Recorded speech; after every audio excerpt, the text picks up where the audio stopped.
Bom, então, seguindo aqui, eu já troquei de janelinha aqui, nós estava aqui nessa tela aqui, né, sobre os ácidos fracos. Agora a gente vai vir aqui porque eu fiz esses mesmos cálculos para a base fraca. Então, aqui lá no meu PowerPoint, nós estamos aqui nessa página aqui, ó, em que eu fiz o cálculo lá, por exemplo, da molécula cocaína, por exemplo, né, que a gente fez a Bhaskara ali, né, primeiro a Bhaskara, e depois a gente calculou o alfa, que é a concentração da base que reagiu com o H+, dividido pela concentração formal. Então aqui aqueles cálculos, não sei se eu divido a tela, vamos dividir aqui, ó. Esses cálculos aqui eu escolhi duas bases, eu escolhi essa aqui, ó, a NN-dimetilamina, tá? Essa molécula aqui, NN-dimetilmetanoamino, né? Essa daqui, e a 4-metilbenzoamino, que é essa molécula aqui. As duas são moléculas de base aqui, inclusive elas já receberam o íon H+, nela, né? Aqui incorporou um H+, nesse nitrogênio, e aqui incorporou um H+, nesse nitrogênio aqui também, tá? Aqui já é elas que reagiram, inclusive, tá? Bom, aqui eu tenho o valor do Kb da base, né? E aqui também eu tenho o valor do Kb da base. Eu escolhi essa base aqui, iluminei em azul para falar dela. Aquela outra eu iluminei em vermelho para falar dela. Aqui eu fiz os... Vamos diminuir essa parte aqui. Deixa eu diminuir um pouquinho isso aqui para caber aqui. Diminuir um pouco isso aqui. Tá tranquilo, né? Tá? Ó, aqui então tá todo esse cálculo aqui da Bhaskara, aqui nessa célula aqui, ó, que está se referindo a essa molécula aqui, essa base aqui, eu coloquei a Bhaskara ali em cima, então, na real, esse cálculo está praticamente igual àquele outro, tá? Tem uma novidadezinha aqui que é o seguinte, ó. Aqui, quando a gente faz o cálculo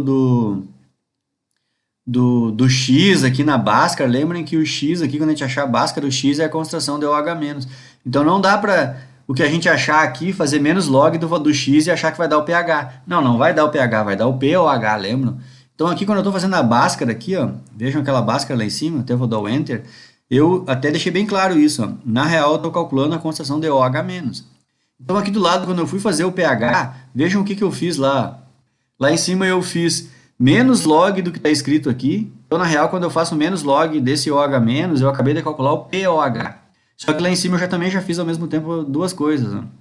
Eu já estou fazendo 14 menos o pOH. Porque 14 menos o pOH vai dar o pH, né? Lembrem que pH mais pOH dá igual a 14. Então, eu já estou fazendo as duas coisas ao mesmo tempo aqui em cima. Eu estou calculando o pOH e já fazendo o pH mais pOH igual a 14. Então, aqui dou o Enter, pronto, acabei de calcular o pH. Entenderam? Eu podia fazer que nem eu fiz que nem aqui também, ir pela constante de ionização da água, mas não quis, eu quis fazer desse jeito aqui, tá? Fui por aquele caminho ali. Depois que eu fiz esse cálculo aqui do lado eu estou calculando o grau de associação da base, né? O quanto ela consegue receber íons H+, então é o valor do X que eu achei aqui na primeira coluna, calculada, dividido pela concentração formal. E aqui eu botei as mesmas concentrações formais dos ácidos lá também, tá? Então, achei o alfa, que é aquele valor que dá sempre entre 0 e 1, e aqui eu mandei multiplicar o alfa por 100. Então, olharem lá em cima, lá, eu estou mandando multiplicar o alfa por 100. Então, essa planilha está praticamente igual à do ácido, a única coisa que mudou é o que está escrito aqui, ó. Porque aqui lá na do ácido era só mandar fazer menos log do que eu tinha achado aqui. Porque lá nos ácidos, quando a gente acha o X na Bhaskara, o X já é a concentração de íons H+. E aqui não, o X é a concentração de OH-, né? Bom, então... Dito isso, aqui está os valores, né? Os valores para essa base aqui. Acho que eu posso deixar a tela cheia aqui já, né? E aqui está os valores para outra base ali, ó. O 4-metilbenzenoamino, que é essa base aqui. Então, aqui estão os valores.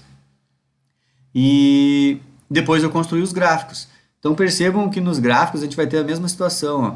À medida que vai ficando cada vez mais diluído a base, vai aumentando o grau de dissociação, o grau de associação delas, né? O quanto ela consegue associar íons H+ nela. Mas perceba que o pH vai cada vez ela vai não conseguindo elevar muito o pH, né? Quando a concentração da base fraca era 1 molar, por exemplo, ela conseguiu elevar o pH até 11,9. E à medida em que a gente vai diluindo ela, embora os graus de associação vão aumentando, ela não consegue elevar tanto o pH. Então vejam que o pH vai baixando. Digamos que ela vai cada vez mais perdendo o poder de gerar íons OH- em água. Na real é isso, né? E aí, se a gente quer traçar um gráfico para enxergar isso, né? O quanto variam as concentrações das bases, né? Cada vez mais diluída. Andando para a direita aqui fica cada vez mais diluído. E o quanto vai aumentando os graus de dissociação. Percebam que essa aqui, que é a base um pouquinho mais forte que a outra, né? Pouquinho não, né, pessoal? Ó, se a constante ácida aqui acaba com 10 na menos 5 e a outra é 10 na menos 9, a gente pode dizer que essa base aqui destacada com a cor vermelha, ela é 5, 6, 7, 8, 9. Ela é 10, 100, 1000. Ela é 10.000 vezes, certo? Mais diluída que essa daqui, certo? Diluída. Falei diluída, né? Não. Ela é 10.000 vezes menos fraca que a outra, né? Então a gente consegue perceber isso no gráfico. Porque às vezes só batendo no olho assim parece, essa aqui é mais fraca que aquela. Mas não é pouquinha coisa mais fraca. 10.000 vezes mais fraco, né? Pô, 10.000 vezes mais fraco, imagina. Então é isso. Essa base fraca aqui destacada em azul, tá aqui o comportamento do grau tinha que corrigir aqui. É a associação, eu gosto de escrever, né? Então deixa eu corrigir aqui. De associação, tá? Que é o quanto ela vai incorporando íons H+ nela, tá? Então aqui está a variação do grau de associação da base, né? Dessa base aqui, e a outra que é bem mais fraca que ela, vejam que mal se mexe no gráfico, né? Até aquele esquema que eu já ensinei para vocês. Se a gente apagar essa informação aqui do gráfico, aí vai dar para ver esse movimento da D vermelha, né?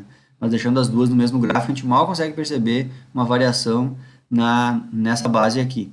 E aqui eu já fiz um gráfico, então, mostrando o quanto elas vão deixando de conseguir elevar o pH, né?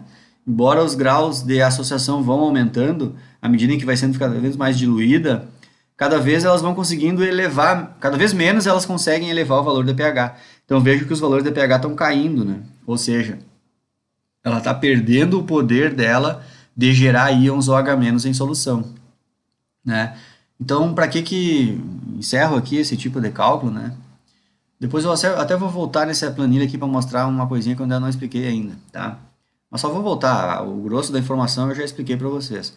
E a ideia de construir esse tipo de planilha é uma que vocês já vão perdendo o medo de mexer no Excel, já era para vocês terem feito, começar a fazer essas planilhas aí para estudar. Isso aí é um aprendizado para o resto da vida, em conseguir manipular planilhas, né? Por exemplo, se alguém chegou aqui e não sabia nem mexer na calculadora, já se sentiu alguém na vida já, né? Pelo menos sabe mexer numa calculadora científica.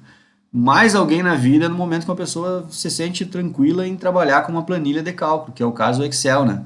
Hoje em dia, qualquer empreguinho mais simples aí pedem um mínimo de conhecimento de Excel, né? Dependendo do tipo de emprego, é claro. E é bem isso. Então, vocês como estudante aqui, futuros professores, se apresentar lá no ano 2020 e tantos, e aí um aluno chegar lá e você não sabe nem mexer no Excel, sabe? É até vergonhoso até. Bom, então a função é essa. E aí o uso, o porquê também usar o Excel? Porque o Excel ele facilita muito a vida da gente. A gente, além dele fazer para a gente vários cálculos, ele já tem a ferramenta de construção de gráficos. E os gráficos nos mostram os movimentos das coisas, né? Para muita gente que estudou isso aqui, garanto que achou que o grau de ionização é um valor estático. Ah, não, a base NN-dimetilamino lá, o grau de associação dela lá é 7,6%. Não, não é. Depende da concentração, entenderam? Então isso está muito claro aqui. Ó. A pessoa que construiu esse gráfico aqui na hora, ela já concluiu isso. Que a concentração dos ácidos ou das bases, elas acabam influenciando o quanto da base se ioniza, se associa, aliás, né? Ou o quanto do ácido se dissocia, né? Se ioniza. Então, acho que é isso que eu queria passar aqui para vocês. Deixa eu pensar se eu esqueci alguma coisa. Acho que não esqueci. Depois eu só vou voltar nas minhas planilhas aqui para mostrar um negocinho aqui que eu não falei ainda. Tá aqui, mas eu não falei. Mas eu acho que é isso então, pessoal. Tá aqui então a planilha, né? Eu mostrei para vocês devagar. Eu tô indo na minha explicação aqui. Eu sempre venho nos lugares das equações aqui, clico e mostro para vocês a equação lá em cima, né? Isso aí, quem está assistindo o vídeo no YouTube aqui pode pensar, pô, mas o professor vai muito rápido. Beleza? Dá um pause no vídeo, vai lá com calma e olha certinho. E assim tu vai construindo a planilha, né? Inclusive a planilha aqui, que é uma planilha pronta, tu vai construindo a tua e vai olhando, compara com a minha aqui, ó.